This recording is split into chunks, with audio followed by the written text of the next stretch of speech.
Ayan, hello po, magandang umaga, magandang gabi, no? Nasaan panig tayo ng mundo? Kaninong reading kaya itong ating makukuha sa ngayon? Ayan, pasensya na po kayo ha, kung may mga ingay kayo naririnig. Ewan ko ba dito sa katabi naming lupa, maghapon, may bagsak ng bagsak, may mga umaandar na motor, ewan ko, hindi namin alam kung anong ginagawa. Construction po yata, ano. Ayan, kanino kaya ito? Ating makukuhang reading sa ngayon. Ayan po. Kung naisip pong magpabook ng private reading ha, pwede pa po hanggang mamayang alas 10. Ayan, antayin ko kayo.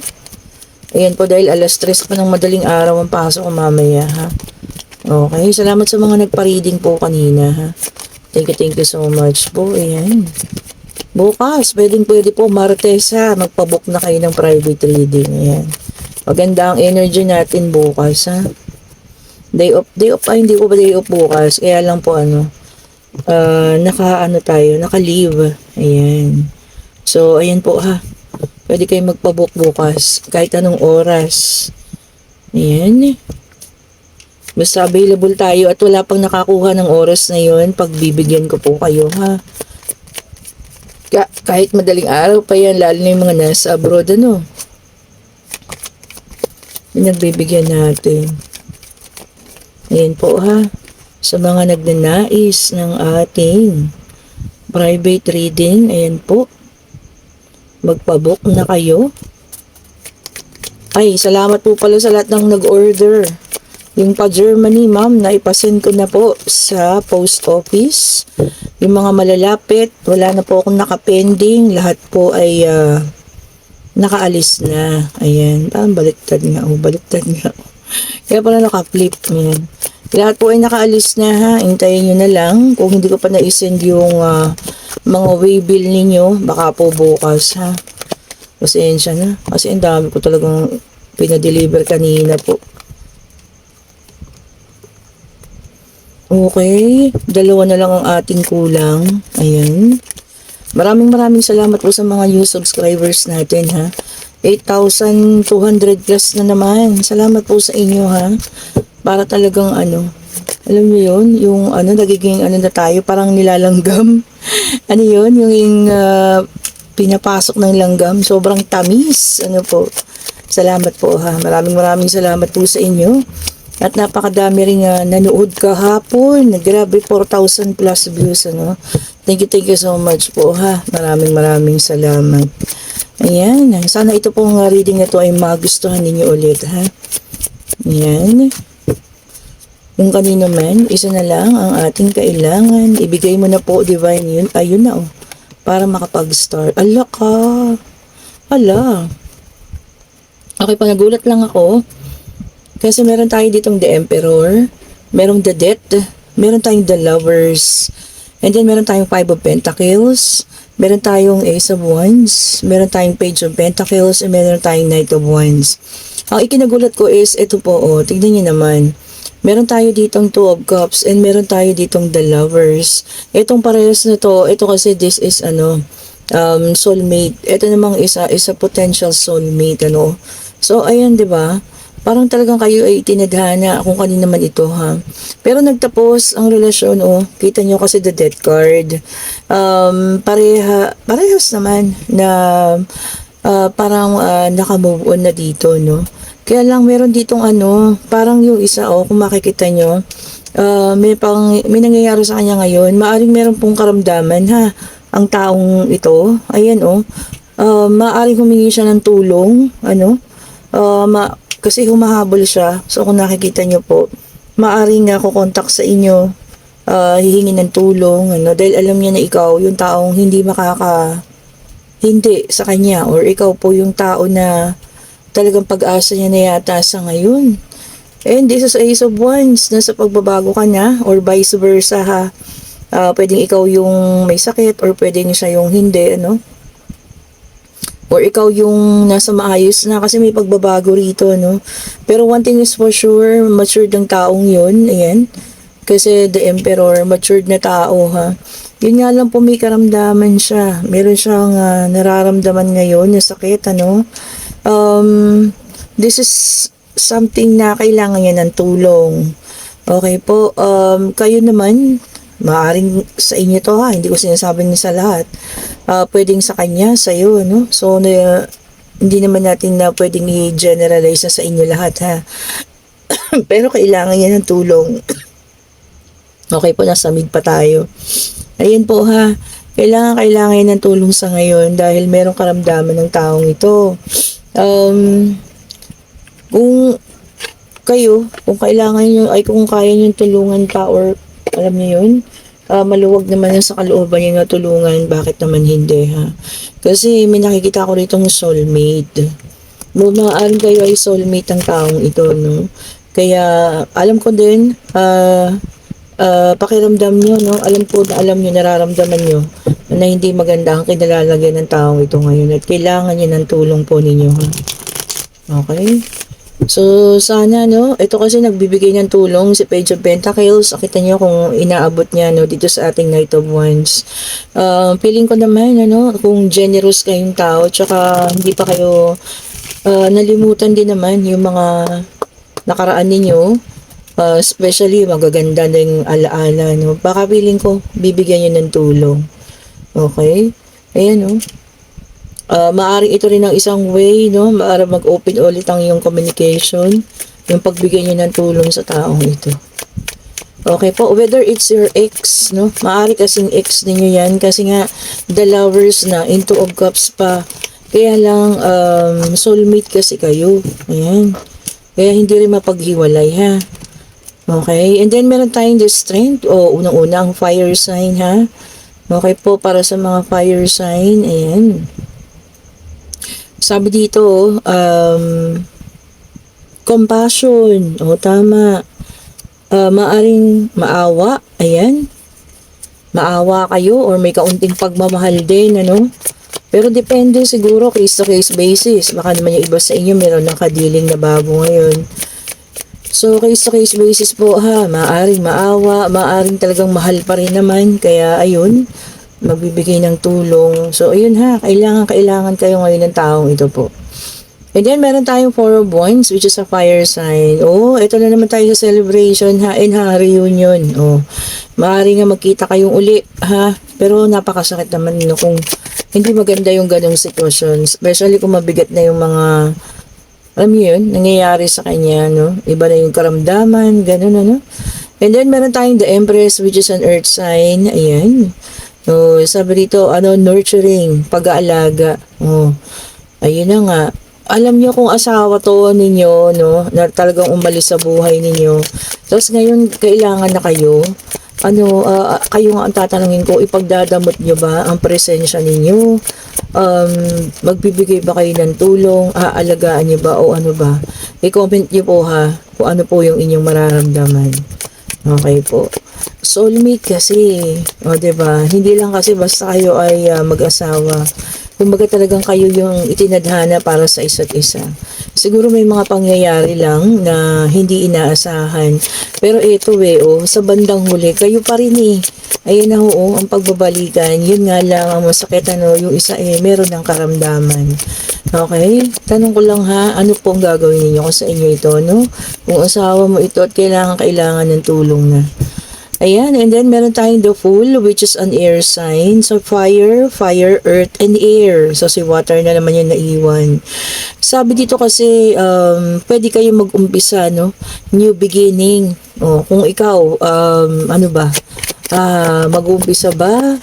Or hahayaan na? Ano ba sa palagay mo, ha? Ikaw ang tatanungin ko po, ha? Ikaw na nanonood ngayon. Especially, kailangan ka ng person mo. Okay, and then meron tayong Queen of Swords. This is para sa iba naman ha. Air sign, ayan. Dito naman, paiiralin daw ang katapangan. Yung iba ha, ano ba yan? Anong magiging sitwasyon? Bakit kailangan pairalin ng katapangan? Magiging mas matapang daw siguro may sitwasyon na maaring maapi, pero ayun, babangon at mas matapang ngayon, And then, meron tayong Five of Swords, air sign, ayan. O yung iba naman dito, talagang gagawin ng lahat para siya raw yung magwagi. O ano ba yan? Kaso ba yan? Merong pinag-aagawan, kung ano man yan ha. Kasi gagawin daw ang lahat. O, para mapagtagumpayan. And then, meron tayo dito King of Wands, which is a fire sign in reverse. Ayan, naka-reverse siya, no? Impulsive decision. Ay, naku, pabigla-biglang pagdesisyon. O, ingat-ingat po ha sa pabigla-biglang pagdesisyon. Kasi minsan, dyan tayo nagsisisi. Ito na nga, nag-reverse na siya, no? Ay, tignan nyo naman, meron tayong King of Swords, air sign, ayan. O, yung iba sa inyo, yung parang nawawala na ng pag-asa. Bakit? May pangyayari ba na kailangan nating ayusin? Bakit kailangan gano'n na maramdaman ninyo, ha? Always trust in God po, ha? Lalo na sa mga times na nawawalan tayo ng pag-asa. Sa Diyos lang tayo kumapit po. Oh, ano ba to? And then, meron tayong Three of Swords, which is an air sign, heartbreak. So, yung iba sa inyo makakaranas ng sakit sa kalooban, ha? Hindi lang sakit sa puso, ayan. Sa buong pagkatao ninyo. So, merong makikipag-break, merong mambe-break, merong aayaw na sa relasyon, ano? Kung kanino man po ito, ayan, katatagan, ang dapat pairalin, ayan po, manalig sa Panginoon na malalampasan po ang mga ganitong bagay, ano?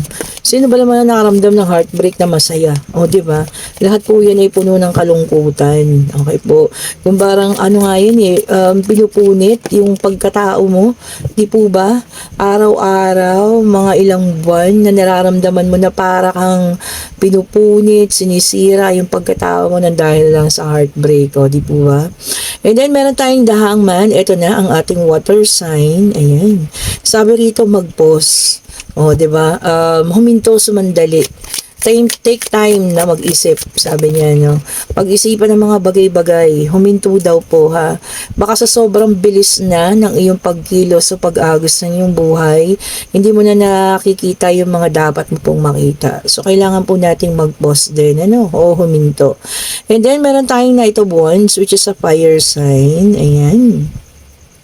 Yung iba sa inyo magkakaroon ng mga bagong inspirasyon. Oh, inspired daw. Oh, magiging inspired sa mga susunod na araw.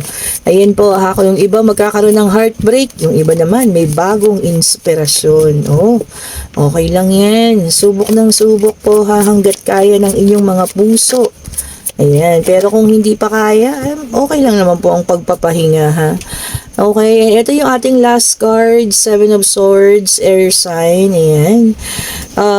Sabi niya, trickery and fraud, o baka mabiktima kayo, ha?